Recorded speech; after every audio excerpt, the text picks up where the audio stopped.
ఎప్పుడన్నా బ్యాక్లాగ్ పోస్టులు వస్తే ఇస్తున్నామా మనం బయటికి? ఎస్సీలకు ప్రమోషన్లు వస్తే ఇస్తున్నామా బయటికి?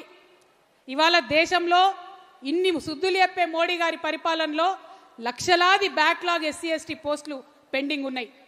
ఈ సామాజిక న్యాయ పోరాటంలో మనం సంకల్పం తీసుకుందాం.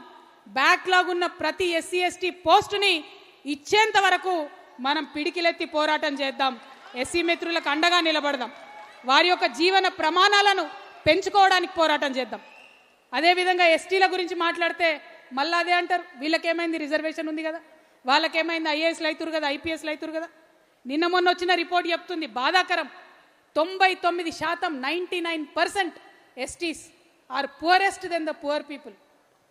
విపరీతమైన బ్యాక్వర్డ్నెస్ ఉంది. ఎందుకుంది మరి? రిజర్వేషన్లు వచ్చే, ఉద్యోగాలు వచ్చే, ఎందుకుంది బ్యాక్వర్డ్నెస్?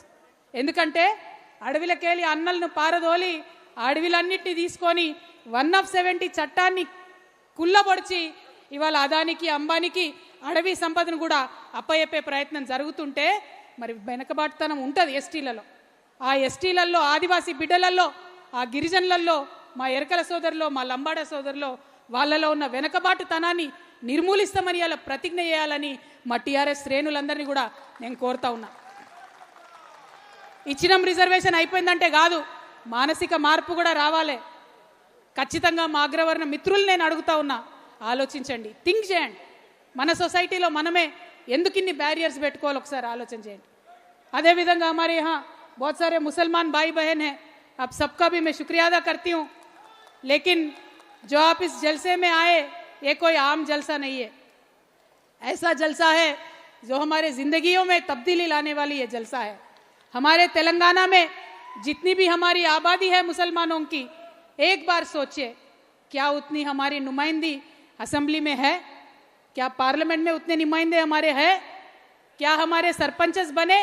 क्या हमारे जेडपीटीसी बने? क्या हमारे एमपीटीसी बने? क्या क्या चाहिए होता है कोई भी कौम को? सिर्फ 3 चीजें चाहिए होती है. तालीम चाहिए, तालीम से शुअर आता है. फाइनेंशियल एम्पावरमेंट चाहिए, फाइनेंशियल एम्पावरमेंट से खुददारी आती है.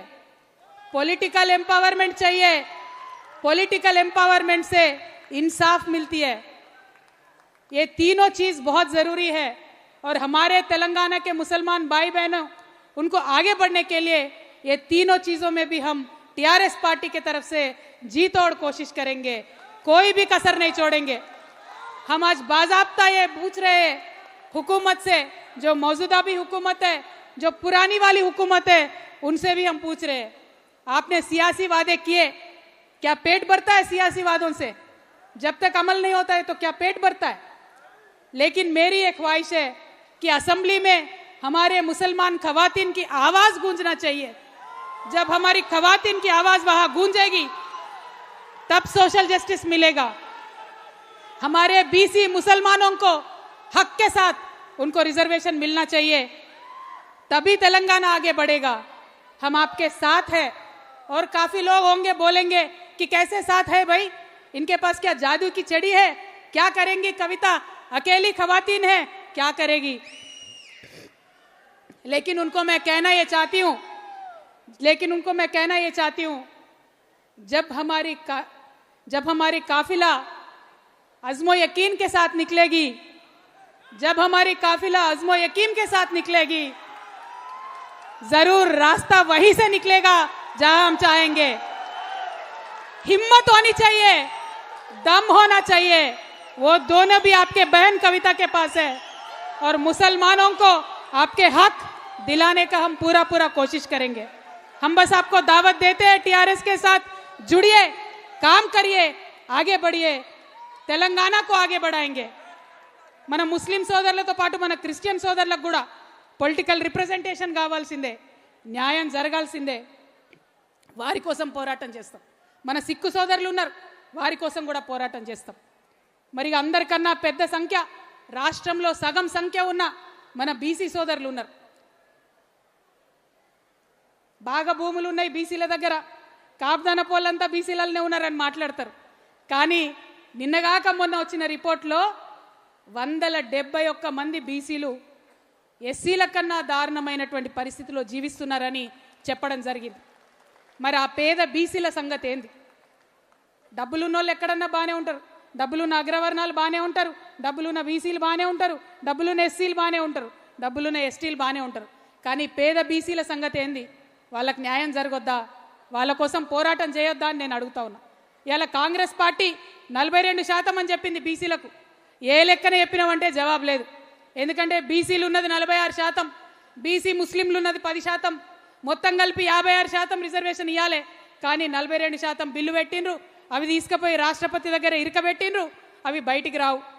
కానీ రేవంత్ రెడ్డి, కిషన్ రెడ్డి ఇద్దరు ప్రేమ లెక్కలు రాసుకుంటుంటారు. గల్లీ మే కుస్తీ, ఢిల్లీ మే దోస్తీ. మరి ఈ దోస్తీ బీసీ బిల్లు తేవడానికి ఎందుకు వాడుకుంటలేరు రేవంత్ రెడ్డి గారు? అడుగుదామా? సిద్ధంగా ఉన్నారు అందరూ? పక్కానా? మరి అది అడగాలంటేనే బీసీలకు రిజర్వేషన్ల కోసం మడమదిప్పని పోరాటం టీఆర్ఎస్ పార్టీ ఇవ్వాలి. నేను ఇవాళ ఒక ప్రతిపాదన చెప్తా ఉన్నా. సామాజిక న్యాయం జరగాలంటే ఒక రాష్ట్రంలో ఎక్కువ, ఒక రాష్ట్రంలో తక్కువ, దేశం మొత్తంలో 50% బీసీలు ఉన్నాం. 42 కాదు, 50% రిజర్వేషన్లు అడుగుదాం. ఇక్కడి నుంచి ఢిల్లీ దాకా కొట్లాడదాం. ఇవాళ ప్రారంభమైనటువంటి సామాజిక న్యాయ సంకల్ప సభ ఇవాళనే ఆగదు. రానున్న 5 నెలలు సావిత్రిబాయి పూలే గారి జన్మదినం వరకు ప్రతి ఊరికి పోదాం, ప్రతి మండలానికి పోదాం, ప్రతి జిల్లాకు పోదాం. అక్కడ కూడా సామాజిక న్యాయ సంకల్ప సభలు పెట్టుకుందాం, అందరినీ ఒకటి చేద్దాం.